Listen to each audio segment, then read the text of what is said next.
Good afternoon, welcome to good health. సోరియాసిస్తో బాధపడుతున్నారా? చర్మ వ్యాధులు రాకుండా తీసుకోవాల్సిన జాగ్రత్తలేంటి? సోరియాసిస్ని ఎలా గుర్తించాలి? అలాగే చర్మ సమస్యలకు హోమియోపతిలో ఎటువంటి చికిత్స అందుబాటులో ఉందో తెలియజేయడానికి హోమియో కేర్ ఇంటర్నేషనల్ నుంచి డాక్టర్ సుబోధ్ గారు ఉన్నారు. వారిని అడిగి మరిన్ని విషయాలు తెలుసుకుందాం. Hello sir, good afternoon. Good afternoon అండి. అసలు సోరియాసిస్ అంటే ఏంటి? రైట్, సోరియాసిస్ అనేది ఒక క్రానిక్ ఇన్ఫ్లమేటరీ స్కిన్ డిసీజ్ కింద చెప్పుకోవాలండి. సో దీంట్లో ఏమవుతుందంటే ముఖ్యంగా కారణము స్పెసిఫిక్గా ఇది అని చెప్పి మనం ఇప్పటికీ చెప్పలేమన్నప్పటికీ కూడా మనకు కొన్ని అంటే థియరీస్ ఉన్నాయండి. దాని ప్రకారం కనుక చూసుకున్నట్లయితే ఆటోఇమ్యూన్ స్కిన్ డిసీజ్ అని చెప్పి అనుకోవచ్చు. సో దీంట్లో ఏమవుతుందంటే మన రోగనిరోధక వ్యవస్థ ఏదైతే ఉంటుందో అది మన స్కిన్ మీద ఒక లేయర్ పైన దాడి చేయడం వల్ల ఎక్కడైతే స్కిన్ మనకి మల్టిప్లై అయ్యి పైనకి మనకి ఎపిడెర్మిస్ ఏదైతే ఫామ్ అవుతుందో ఆ మల్టిప్లికేషన్ ప్రాసెస్ అనేది కూడా బాగా ఎక్కువైపోవటం. So skin turnover ratio అని చెప్పి అంటాం అనమాట. సో ఈ టర్న్ ఓవర్ అనేది కూడా బాగా ఎక్కువైపోవటం. సో దానివల్ల ఏంటంటే పొట్టు కింద పొలుసుల కింద చర్మం అనేది రావటం, లేకపోతే క్రాక్స్ కింద ఉండటం, ఎర్రగా చిన్నగా కందినట్లు కానీ లేకపోతే ఎర్రగా చిన్నగా దద్దుర్లు రావటం, అండ్ ఇది దీనిపై నుంచి స్కిన్ అనేది పొట్టు కింద రావటం అనేది కూడా ఈ లక్షణాల కింద చూస్తూ ఉంటామండి. సో ఇదేంటంటే ఒక దీర్ఘకాలికంగా చర్మంలోని కొన్ని ఇబ్బందులు లేదంటే చర్మంలో కొన్ని లేయర్స్లో వాపు రావటం వలన వచ్చే ఒక రకమైన చర్మ వ్యాధి అని చెప్పి చెప్పుకోవచ్చండి. కాకపోతే ఎందుకు సోరియాసిస్ ఇంత ఎక్కువగా ఇబ్బంది పెడుతుంది లేకపోతే పెద్దది అంటే కనుక మిగతా స్కిన్ డిసీజెస్లో అన్నీ కూడా ఈ ఇబ్బంది అంతా కూడా కేవలం చర్మంలో మాత్రమే ఉండడానికి అవకాశం ఉంటుంది. సోరియాసిస్లో మాత్రం దానికి సంబంధించిన మూలాలు అనేది కూడా మనకి కంప్లీట్గా ఈవెన్ బ్లడ్లో కూడా కొన్ని రకాల మార్పులు ఉండటం, లేదంటే ఇంతకుముందు చెప్పినట్లుగా ఆటో ఇమ్యూనిటీ ఉండటం అనేది ఇవన్నీ కూడా చూస్తుంటాం. సో దీనివల్ల ఏంటంటే కంప్లీట్గా బాడీలో ఏ పార్ట్లో అయినా కానీ ఈ ఇబ్బంది ఎక్కువ అవడానికి కానీ ఇబ్బంది రావడానికి కానీ అవకాశం ఉండటం, అండ్ దాంతోపాటు ఏంటంటే వేరే ఇతరత్ర అవయవాల్లో అండ్ ఆర్గాన్స్లో కూడా కొద్దిపాటిగా సోరియాసిస్ ఎఫెక్ట్ చేయడానికి అవకాశాలు ఉండడం, దీని అంతటి వల్ల సోరియాసిస్ కొద్దిగా క్లిష్టంగా మారుతుంది, లేకుంటే ఒక ఇంపార్టెన్స్ అనేది సోరియాసిస్కి పెరుగుతుందని చెప్పి చెప్పుకోవచ్చు అండి. ఓకే అండి, కాలర్ ఉన్నారు హైదరాబాద్ నుండి. హలో హలో హలో నమస్తే అండి, మీ క్వశ్చన్ అడగండి, డాక్టర్ ఉన్నారు. హలో హలో అడగండి, మీ సమస్య ఏంటో చెప్పండి. సోరియాసిస్ 15-20 సంవత్సరాలు అవుతుంది, మాకు తగ్గలేదు. మాకు ఎన్ని మందులు వాడినాము, ఇంగ్లీష్ మందులు వాడినాము, ఆయుర్వేద మందులు వాడినాము, తగ్గలేదు. ఇప్పుడు ఓకే, ఎక్కువ అయిపోయింది. ఇంకా రైట్, మీ వయసు ఎంత ఉందండి? 58 సంవత్సరాలు సార్. రైట్, వేరే ఇంకేదైనా ఇతర సమస్యలు ఏమైనా ఉన్నాయమ్మా? బీపీ కానీ షుగర్ కానీ? ఆస్తమా ఒకటి ఉంది, అది కాకుండా ఇంకేదైనా వేరే ఇబ్బందులు? ఓకే, ఎక్కడెక్కడ ఎక్కువగా ఉంటుందండి? అది గ్యాస్ ఉన్నా కూడా నాకు ప్రాబ్లం లేవు sir. Okay, right, very good. So ఒకటమ్మా, అంటే ఏ భాగంలో ఉందమ్మా సోరియాసిస్ ఎక్కువగా? ఇప్పుడు తలలో ఎక్కువ వచ్చింది సార్, ఇట్లా చుట్టూ చెవుల దగ్గర అట్లా, తర్వాత ఈపున. Okay, right. సో ఒకటండి, డెఫినెట్గా కూడా ఏంటంటే 15-20 సంవత్సరాల పై నుంచి కూడా ఉందంటున్నారు. తలలో ఎక్కువగా ఉంది, దాంతోపాటు వేరే ఇతరత్ర అవయవాల్లో శరీర భాగాల్లో కూడా ఉందంటున్నారు. కాబట్టి కొద్దిగా చూసి జాగ్రత్తగా వాడుకుంటే డెఫినెట్గా ఒకటి ఏంటంటమ్మా, హోమియోపతిలో మంచి చికిత్స అనేది అవైలబుల్గా ఉంటుంది. కాకుండా ఏంటంటే మీకు చాలా ఎక్కువ కాలం నుంచి ఉందంటే కనుక ట్రీట్మెంట్స్లో కూడా మనకు కొద్దిగా ఎక్కువ కాలం పట్టడానికి అవకాశం ఎక్కువగా ఉంటుంది. సో డెఫినెట్గా కూడా ఒకసారి ఆల్రెడీ ఎగ్జిస్టింగ్ అంటే మీకు ఒకటి ఆస్తమా ఒకటి ఉందని చెప్తున్నారు. సో దానికి ఏ మెడిసిన్స్ వాడుతున్నారు, దాంతోపాటే వేరే ఇంకేమైనా ఇతరత్ర ఇబ్బందులు ఉన్నట్లయితే, లేదంటే ఈ మధ్య కాలంలో చేర్చుకున్న బ్లడ్ ఇన్వెస్టిగేషన్స్ ఏమైనా ఉన్నట్లయితే అవన్నీ తీసుకొని ఒకసారి విజిట్ చేయడానికి ప్రయత్నం చేయండి అమ్మా. డెఫినెట్గా హోమియోపతిలో చికిత్స మార్గాలు అనేది అవైలబుల్గా ఉన్నాయి. ఈవెన్ డిఫికల్ట్ కేసెస్లో మనము అట్లీస్ట్ అంటే కంప్లీట్గా క్యూర్ చేయలేనప్పటికీ కూడా వీలైనంత వరకు కూడా ఇంటెన్సిటీ మొత్తం కంట్రోల్లో పెట్టడం, రికరెన్స్ అనేది లేకుండా ఎక్కడైనా 1-2 చిన్నగా ఉండిపోయేట్లు చూసుకోవడానికి అవకాశాలు కూడా ఉంటాయి. సో ఎంతవరకు మీ కేసులో వీలు పడుతుందని చూసి మనం చేసుకోవడానికి ప్రయత్నం చేయొచ్చామా. డెఫినెట్గా ఒకసారి విజిట్ చేయడానికి ప్రయత్నం చేయండి. ఓకే అండి, నెక్స్ట్ కాల్ తీసుకుందాం. హలో చెప్పండి. మీరు చెప్పండి పావని గారు, మీ క్వశ్చన్ ఏంటో అడగండి. అదే అండి, మాకు మామూలుగా సోరియాసిస్ నాకే అండి ప్రాబ్లము. హాస్పిటల్లో చూయించుకుంటున్నా.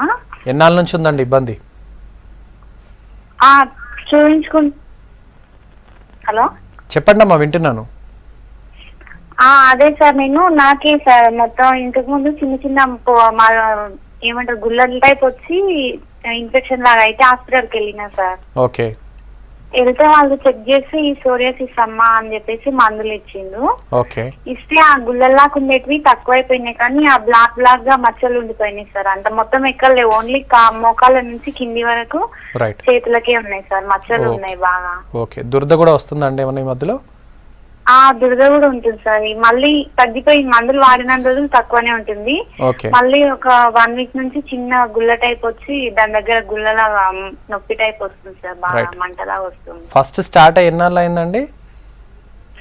నేను ఒక 2 years అవుతుంది సార్. ఈ మచ్చలు అంత వచ్చి ఎక్కువ రోజులు ఏం లేదు, 2-3 years అవుతుంది. అంతకుముందు అయితే మామూలుగానే ఉండే. Right okay fine.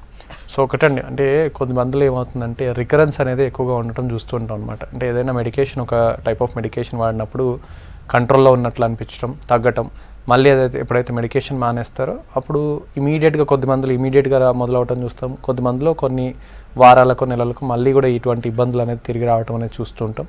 సో ఇటువంటి రికరెన్స్ని ఆపడానికి కూడా డెఫినెట్గా మనకి హోమియోపతిలో చికిత్స అనేది అవైలబుల్గా ఉంటుందండి. సో పర్మనెంట్గా దీని మూల కారణాన్ని తెలుసుకోవడానికి ప్రయత్నం చేయటం, లేదంటే కనుక రూట్ కాజ్ అనాలిసిస్ అంటాం, అది చేయటం కానీ, లేదంటే మనకి ఈ ఆటోఇమ్యూనిటీ ఏదైతే ఉందని అనుకుంటున్నామో దానికి సంబంధించినంత వరకు మనం కంట్రోల్లోకి తీసుకోవడానికి ప్రయత్నం చేయటం.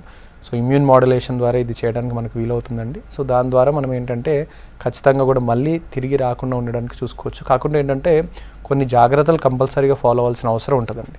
సో ఎటువంటివి అంటే కనుక కంపల్సరీ స్ట్రెస్ అనేది కొద్దిగా తక్కువ లెవెల్స్లో ఉండేట్లు చూసుకోవడం, లేకపోతే స్ట్రెస్ లేకుండా ఉండేట్లు చూసుకోవటం, స్లీప్ ప్యాటర్న్ అనేది ప్రాపర్గా ఉండేటట్లు చూసుకోవటం, కొన్ని రకాల వస్తువులు ఏదైతే ఫుడ్ సబ్స్టెన్సెస్ తింటే మీకు ఇబ్బంది అవుతుందని అనుకుంటారో, లేకపోతే మీకు ఇబ్బంది ఆల్రెడీ అయ్యిందని చెప్పి మీకు ఆల్రెడీ ఎక్స్పీరియన్స్ ఉంటుందో అటువంటి ఫుడ్ సబ్స్టెన్సెస్ కొన్నాళ్ళ పాటు తినకుండా ఉండటం.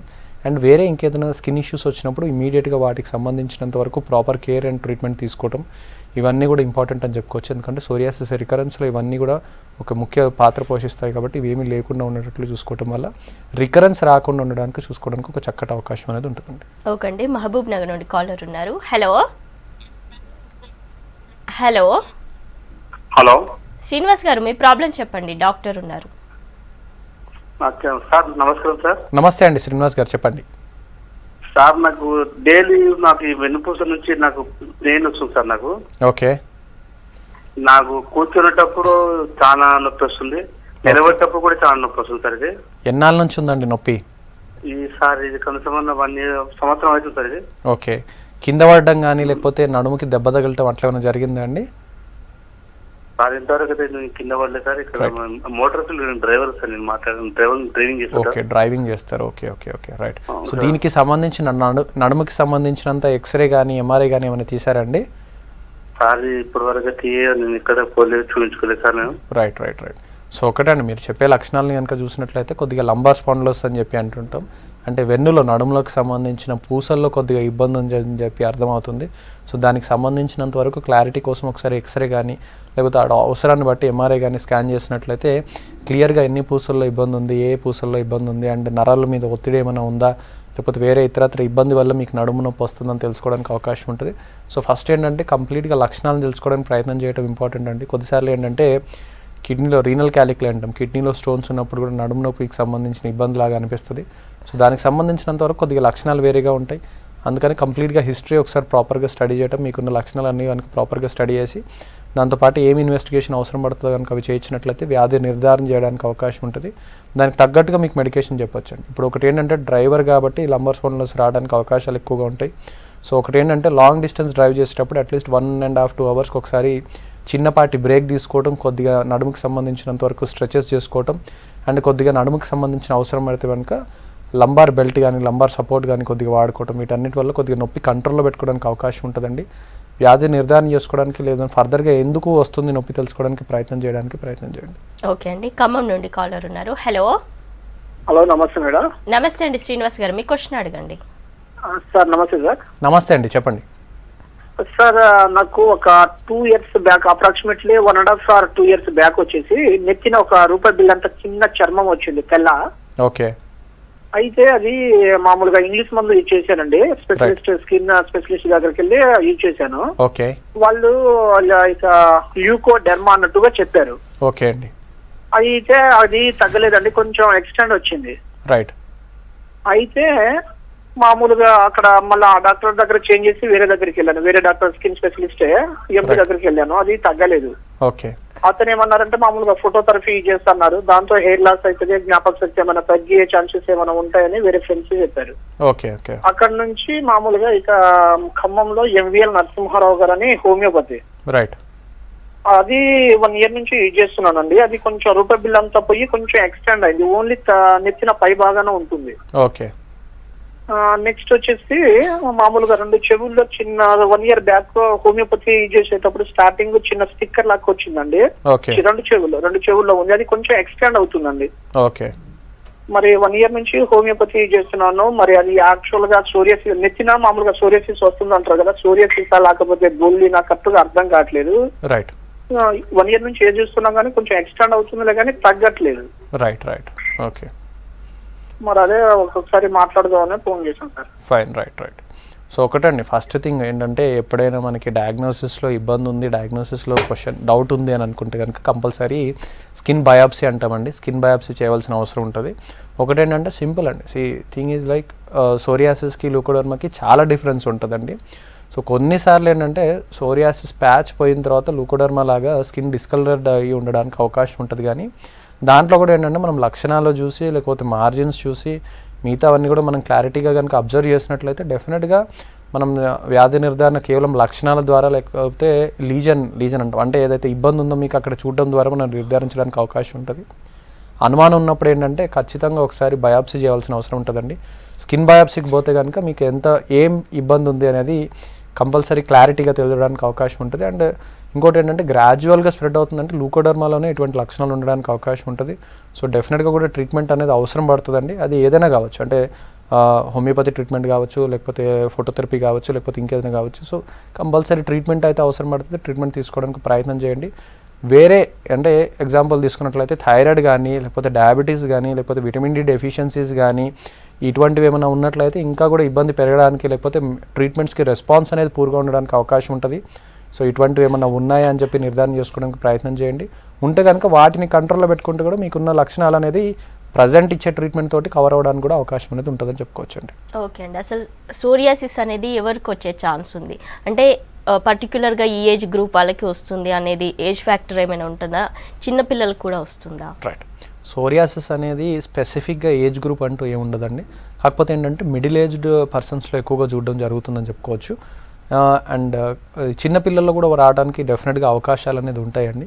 సో ఎవరిలో అయినా రావచ్చు, ఏ ఏజ్ గ్రూప్లో అయినా రావచ్చు, మగ ఆడవారిలో తేడా లేకుండా వస్తుందని చెప్పుకోవచ్చు. కొద్దిగా ఆడవారిలో కొద్దిగా ఇబ్బంది ఎక్కువగా ఉంటుందని చెప్పుకోవచ్చు. కాకపోతే ఏంటంటే వచ్చిన తర్వాత ఫ్రీక్వెన్సీస్ కానీ, సివియారిటీ కానీ, రికరెన్స్ కానీ మగవారిలో కూడా కొద్దిగా ఎక్కువ ఉంటుందని చెప్పుకోవచ్చు అండి. ఎందుకంటే ఆల్కహాలిజం కానీ, లేకపోతే నాన్ వెజ్ కానీ, స్ట్రెస్ లెవెల్స్ కానీ, స్మోకింగ్ కానీ ఇవన్నీ కూడా డెఫినెట్గా సోరియాసిస్ని అగ్రవేట్ చేస్తాయి, ఎక్కువగా చేస్తాయి. అంటే అట్లాగే ట్రీట్మెంట్కి కొద్దిగా రెసిస్టెన్స్ ఉండడానికి అవకాశం ఉంటుంది. ఇవన్నీ ఉంటాయి లక్షణాలు ఉన్నట్లయితే కనుక డెఫినెట్గా. సో అండ్ అట్లాగే ఏంటంటే సోరియాసిస్లో రకాలు కూడా కొద్దిగా డిఫరెంట్గా ఉంటాయండి. అంటే ఎవరిలో ఏ రకం వస్తుందని కొద్దిగా డిఫరెంట్గా ఉంటుంది. ఆన్సెట్ని బట్టి కూడా మనకి కొద్దిగా ఈ రకాల్లో డిఫరెన్స్ ఉంటుంది. అండ్ ప్రోగ్నోసిస్లో కూడా మనకి ఏంటంటే ఈ మిడిల్ ఏజ్డ్ మెన్లో కనుక వచ్చింది, మగవారిలో కనుక వచ్చిందంటే దాంతోపాటు గౌట్ కూడా తొందరగా డెవలప్ అవడానికి అవకాశాలు ఉంటాయని చెప్పుకోవచ్చు. లేదు గౌట్ అండ్ సోరియాసిస్ కనుక కలిసి వచ్చినట్లయితే తొందరగా సోరియాటిక్ ఆర్థరైటిస్ లక్షణాలు కూడా తొందరగా డెవలప్ అవుతాయని చెప్పుకోవచ్చు. ఆడవారిలో వచ్చిందంటే కొద్దిగా వేరే ఇతరత్ర ఇబ్బందులు డెవలప్ అవుతాయండి. సో ఎట్లా అంటే లక్షణాలన్నీ కూడా మనకి ఏంటంటే పర్సన్ని బట్టి, హిస్టరీని బట్టి, దాంతోపాటు అసోసియేటెడ్ కంప్లైంట్స్ని బట్టి కూడా మనకి కొద్దిగా తీవ్రత కానీ, లేకపోతే అవుట్కమ్స్ కానీ, ప్రోగ్నోసిస్ కానీ కొద్దిగా తేడా ఉంటుందని చెప్పుకోవాలండి. ఓకే అండి, నెక్స్ట్ కాల్ తీసుకుందాం. హలో హలో శ్రీలత గారు, మీ క్వశ్చన్ అడగండి. హలో డాక్టర్ గారు. నమస్తే అండి, చెప్పండి అమ్మా. హలో. హలో. నాకు కాళ్ళు చేతులు అక్కడక్కడ కమిలిపోయినట్టు అనిపించడం, అంటే దానికి అదే అక్కడక్కడ కాళ్ళ పైన చేతుల పైన అట్లా కమిలిపోతున్నాయి. ఓకే. ఇంకా కాళ్ళు చేతులు అన్ని ప్రతి ఒక్క కీళ్ళు లాగడము, మంటలు, తల కూడా తిమ్మి రావడం, మొహం పైన కూడా తిమ్మిరి వచ్చినట్టు అట్లా అనిపించడము. ఓకే. ఎక్కడ ఏ డాక్టర్ దగ్గరికి వెళ్ళినా కూడా తగ్గట్లేదు. రైట్. సో దీనికి సంబంధించిన రక్త పరీక్షలు ఏమైనా చేశారా అమ్మా? హలో. హలో. కీళ్ళవాతము అని చెప్పారు, కానీ మెడిసిన్స్ వాడుతున్నా అయినా తగ్గట్లేదు. చాలా నరాల ప్రాబ్లం అని అదని ఇదని ఎన్నో టాబ్లెట్స్ వాడిన అయినా తగ్గట్లేదు. అసలు ప్రాబ్లం ఏంటిగా? రైట్. రైట్. సో ఒకటమ్మా, మీరు ఏంటంటే 2 లక్షణాలు కూడా ఉన్నాయని చెప్తున్నారు. ఒకటి ఏంటంటే మల్టిపుల్ జాయింట్స్లో పాలిఆర్థరాలజీ అంటాం, అంటే చాలా కీళ్ళలో నొప్పులు ఉన్నాయని చెప్తున్నారు. ఇంకోటి ఏంటంటే చర్మానికి సంబంధించినంత వరకు అంటే ఆల్మోస్ట్ ఏదైతే బ్లీడింగ్ ఇంటర్నల్ బ్లీడ్ అవుతుందో లేకపోతే కమిలిపోయినట్లుగా ఉండటం అని చెప్పి అంటున్నారు అనమాట మీరు. సో దీనికి ఏంటంటే ఇంటర్నల్ బ్లీడ్ ఏమైనా అవుతుందా అంటే క్లాటింగ్ మీకు ఏమైనా బ్లీడింగ్ డిజార్డర్స్ ఏమైనా ఉన్నాయని చెప్పి చెక్ చేసుకోవడం ఇంపార్టెంట్ అమ్మా.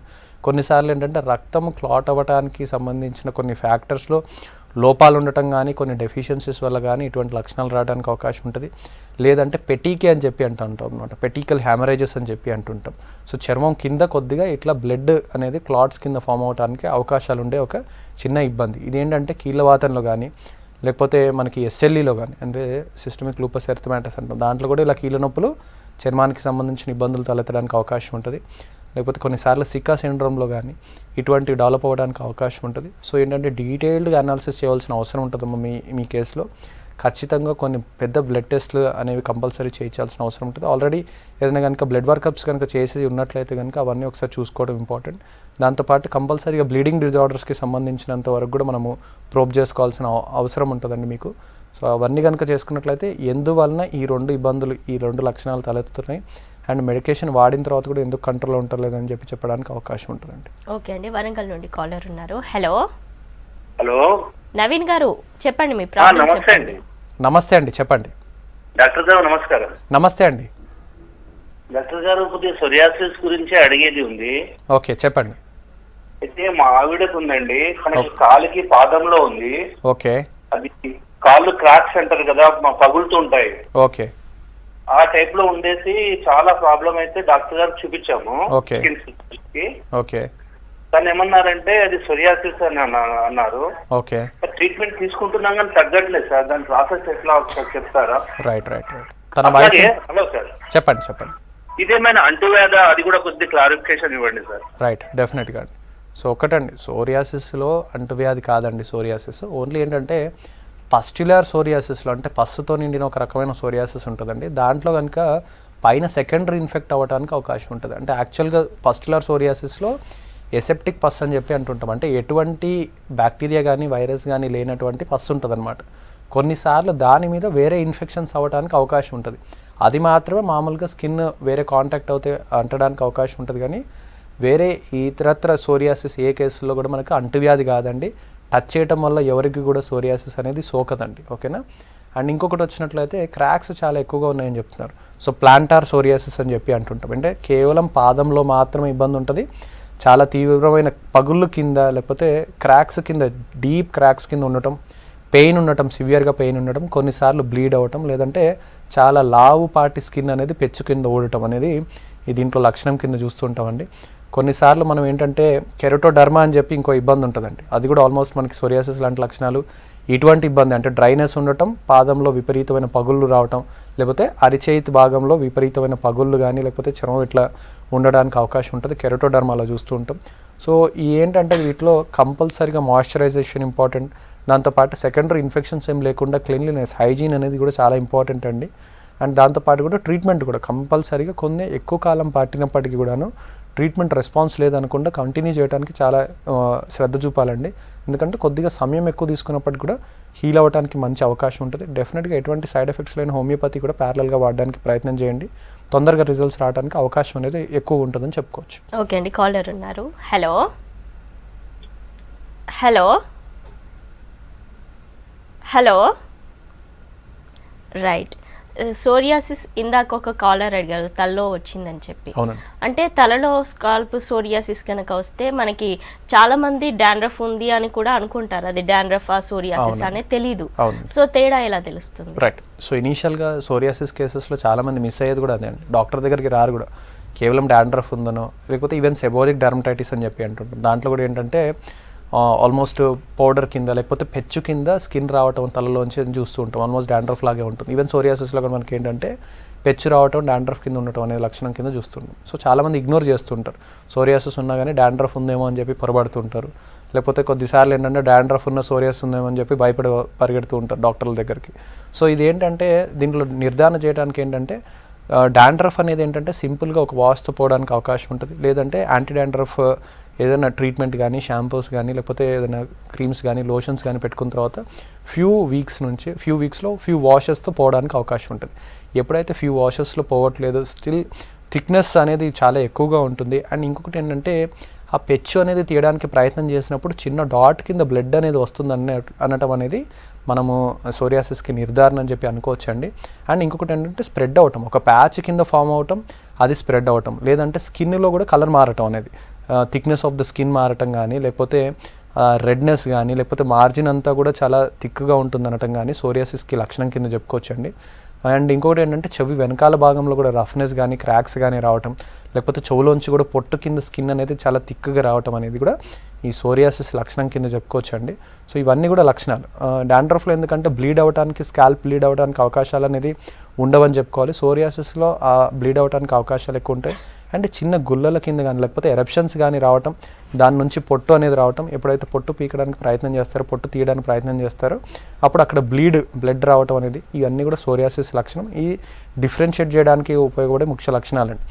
ఎప్పుడైతే ఈ అనుమానం ఉందో, లేకపోతే డయాగ్నోసిస్ క్లియర్గా చేయలేకపోతున్నాం అనుకుంటారో కంపల్సరీ స్కిన్ బయాప్సీ చేసుకొని మాత్రమే దానికి సోరియాసిస్కి సంబంధించిన ట్రీట్మెంట్స్ మొదలు పెట్టాల్సిన అవసరం ఉంటుంది. ఎందుకంటే స్కిన్ బయాప్సీ లేకుండా వేరే ఇతరత్ర పద్ధతుల దేంట్లో కూడా మనము ఈ సోరియాసిస్ కానీ, లేకపోతే స్కిన్ డిసీజ్ని నిర్ధారణ చేయడానికి అవకాశాలు తక్కువగా ఉంటాయి. సో పంచ బయాప్సీ వీలైనప్పుడల్లా చేసుకోవడం ఇంపార్టెంట్ అని చెప్పుకోవచ్చు. ఓకే అండి. అసలు జనరల్గా చర్మ వ్యాధులు అనగానే చాలామంది డర్మటాలజిస్ట్ దగ్గరనే కన్సల్ట్ అవుతారు. సో హోమియోపతి ట్రీట్మెంట్లో ఎంతవరకు పర్మనెంట్ సొల్యూషన్ ఉంటుంది? ట్రీట్మెంట్ ఎలా ఉంటుంది సోరియాసిస్ కానీ, స్కిన్ డిసీజెస్ కానీ? డెఫినెట్గా అండి. సో ఫస్ట్ థింగ్ ఏంటంటే చాలామంది చేసే అదేంటంటే పొరపాటు, సోరియాసిస్ని గుర్తించడంలో పొరపాటు చేస్తారు. ఎందుకంటే ఈవెన్ డిసీజెస్లో కూడా అట్లానే ఉంది. ఈవెన్ చాలామంది సోరియాసిస్ నిర్ధారించడానికి కూడా ఇబ్బంది పడుతుంటారు. ఎందుకంటే సోరియాసిస్లో, లేకపోతే కొన్నిసార్లు ఏంటంటే టీనియాలో, సింపుల్ టీనియాలో, లేకపోతే ఇంతకుముందు చెప్పినట్లుగా సెబోరిక్ డెర్మటైటిస్లో, లేకపోతే లికెన్ ప్లానిస్లో, ఇవన్నిట్లో ఏంటంటే ఆల్మోస్ట్ లక్షణాలు సిమిలర్గా ఉండటం, లేకపోతే చర్మం చూస్తే సిమిలర్గా కనిపించడం ఇబ్బంది ఉంటుంది. సో డెఫినెట్గా వాటికి సంబంధించినంత వరకు డిఫరెన్షియేషన్ చేయడం చాలా ఇంపార్టెంట్. అండ్ డిఫరెన్షియేషన్ చేసిన తర్వాత ప్రాపర్ ట్రీట్మెంట్ కూడా, ఏ వ్యాధికి ఎటువంటి ట్రీట్మెంట్ ఇస్తే రెస్పాన్స్ వస్తుందని చెప్పి చూసుకోవడం కూడా ఇంపార్టెంట్. అండ్ ఇంకొకటి అండి, అంటే డర్మటాలజిస్ట్ అని డెఫినెట్గా కన్సల్ట్ అవ్వడం మంచిదని చెప్పుకోవచ్చు అండి. ఇమీడియట్గా ఏదైనా స్కిన్కి సంబంధించిన ఇష్యూస్ ఉన్నాయి, డర్మటాలజిస్ట్ని కన్సల్ట్ చేయడంలో తప్పేం లేదండి. ఒకవేళ క్రానిక్ స్కిన్ డిసీజెస్ ఉన్నాయి, డర్మటాలజిస్ట్ దగ్గర మీరు మెడిసిన్స్ వాడినప్పటికి కూడాను మళ్ళీ తిరిగి ఇబ్బందులు తలెత్తున్నాయి అనుకుంటే డెఫినెట్గా ఆ స్టేజ్లో హోమియోపతి అనేది డెఫినెట్గా హెల్ప్ చేస్తుందని చెప్పుకోవచ్చు అండి. అన్ని కేసెస్లో కూడా, ఈవెన్ ఎగ్జిమా, సింపుల్ ఎగ్జిమా కావచ్చు, కాంటాక్ట్ డర్మటైటిస్ కావచ్చు, ఎలర్జిక్ డర్మటైటిస్ కావచ్చు, లేకపోతే ఇట్లా సోరియాసిస్ కానీ, లూకోడర్మా కానీ, ఇటువంటి ఇబ్బందులు ఏమున్నా కానీ దాంట్లో రికరెన్స్ వస్తుంది. మళ్ళీ ట్రీట్మెంట్స్ మేము ఆల్రెడీ వాడుతున్నాము, లేదంటే వాడి మానేగానే ఇమీడియట్గా మళ్ళీ ఇబ్బంది తలెత్తుతుంది, లేకపోతే వాడుతున్న ప్రాపర్ రెస్పాన్స్ లేదు, ఎక్కువ తగ్గట్లేదు అనుకున్నప్పుడు డెఫినెట్గా హోమియోపతి కూడా స్టార్ట్ చేసి వాడుకోవచ్చు. ఎందుకంటే దీంట్లో మనం మూల కారణాన్ని గుర్తించడానికి ప్రయత్నం చేస్తున్నాం.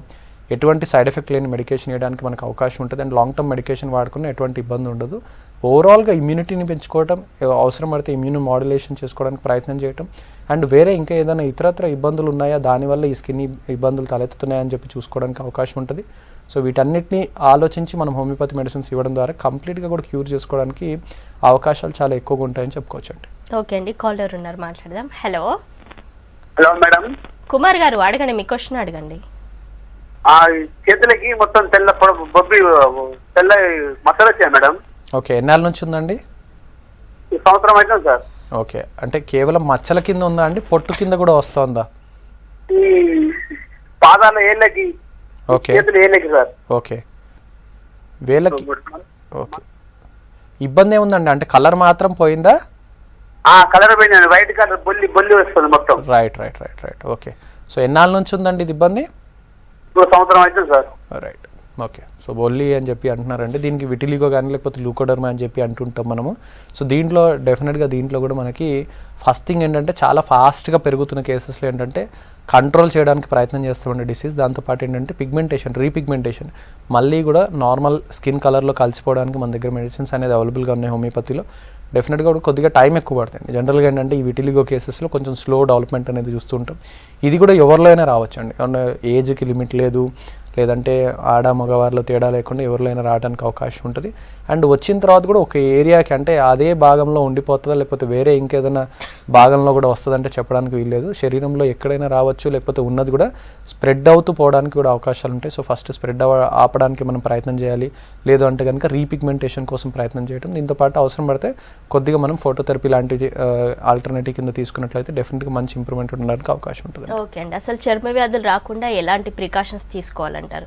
ఇప్పుడు సమ్మర్ కూడా స్టార్ట్ కాబోతుంది కాబట్టి అసలు బయటకు వెళ్ళే ముందు ఎలాంటి జాగ్రత్తలు తీసుకోవాలి? రైట్, సో ఒకటే అంటే సోరియాసిస్ కానీ లేకపోతే విటిలిగో కానీ జాగ్రత్తలకి ఈ చర్మ వ్యాధులు రావడానికి ఎక్కువగా మనం లింక్ ఏం చేయలేమండి. ఎటువంటి జాగ్రత్తలు తీసుకుని ఎటువంటి రావడానికి అవకాశం ఉంటుంది. కాకుంటే చాలా రకమైన చర్మ వ్యాధులు మనం కొన్ని హైజీనిక్ మెజర్స్ కానీ కొన్ని జాగ్రత్తలు తీసుకుంటే రాకుండా ఉంటాయి. ఎగ్జిమా కానివ్వండి, స్కాబీస్ కానివ్వండి, ఇటువంటివి మనం కొన్ని అవాయిడ్ చేసినట్లయితే డెఫినెట్గా రాకుండా ఉంటుంది. అండ్ సమ్మర్లో ఏంటంటే డెఫినెట్గా ఈ టీనియాకి సంబంధించిన ఇబ్బందులు కానివ్వండి, లేకపోతే మనకి ఫంగల్ లీజన్స్ కానివ్వండి పెరగడానికి అవకాశం, ఎందుకంటే స్వెట్టింగ్ ప్యాటర్న్ అనేది పెరుగుతుంది కాబట్టి ఇటువంటి ఫంగల్ లీజన్స్ కొద్దిగా పెరగడానికి అవకాశం ఉంటుంది. డ్రై స్కిన్ ఉన్న వాళ్ళు కానివ్వండి, లేకపోతే ఎక్కువగా స్వెట్ వచ్చే వాళ్ళు కానివ్వండి, కొద్దిగా జాగ్రత్త పడటం ఇంపార్టెంట్. సో ఫస్ట్ థింగ్ ఏంటంటే బయటికి వెళ్ళేప్పుడు ఎక్కువగా డస్ట్కి ఎక్స్పోజ్ అవ్వకుండా ఉండేటట్లు కంప్లీట్గా కవర్ చేసుకోవడానికి ప్రయత్నం చేయండి. ఎక్కువగా ఎండలు అంటే మధ్యాహ్నం వేళ కానీ లేకపోతే ఎక్కువగా ఎండ ఉన్నప్పుడు వెళ్తే కనుక కంపల్సరీ ఫుల్ స్లీవ్స్ వేసుకోవడానికి ప్రయత్నం చేయండి. ఫేస్ని కవర్ చేసుకోవడానికి ప్రయత్నం చేయండి. ఎందుకంటే దీనివల్ల ఆల్రెడీ ఎగ్జిస్టింగ్ స్కిన్ ప్రాబ్లమ్స్ పెరగకుండా ఉంటుంది. అండ్ ఇంకొకటి ఏంటంటే టీనియా ఉన్న వాళ్ళు కానీ, టీనియా క్రూరియస్ కానీ లేకపోతే టీనియా ఉన్న వాళ్ళు ఏంటంటే కంపల్సరీ స్కిన్ని డ్రైగా పెట్టుకోవడానికి ప్రయత్నం చేయటము, యాంటీ డస్టింగ్ పౌడర్స్ కానీ ఇటువంటి వాడాల్సిన అవసరం ఉండటం. అండ్ అట్లాగే ఏంటంటే కంప్లీట్గా ఏంటంటే డ్రైగా పెట్టుకోవడానికి ప్రయత్నం చేయటం. ఇవన్నీ కనుక చేసినట్లయితే డెఫినెట్గా అండ్ అట్లానే కాటన్ క్లాత్స్ వేర్ చేయడానికి ప్రయత్నం చేయడం, డైలీ రెగ్యులర్గా క్లీన్ క్లాత్స్ వేర్ చేయడానికి ప్రయత్నం చేయడం, ఇవన్నీ చేస్తున్నట్లయితే డెఫినెట్గా కూడా ఆల్రెడీ అంటే చిన్నపాటి స్కిన్ డిసీజెస్ అన్నీ కూడా కంట్రోల్లో ఉండడానికి అవకాశం ఉంటుంది. లేదంటే రాకుండా కూడా ఉండడానికి మనం చక్కటి ప్రివెన్షన్ కింద చెప్పుకోవచ్చు అండి. ఓకే అండి, సోరియాసిస్కి హోమియోలో మంచి ట్రీట్మెంట్ ఉంది, పర్మనెంట్గా తగ్గుతుంది అని చెప్తున్నారు. థ్యాంక్ యూ సో మచ్ అండి. ఇది ఇవాల్టి good health. Keep watching V6 news.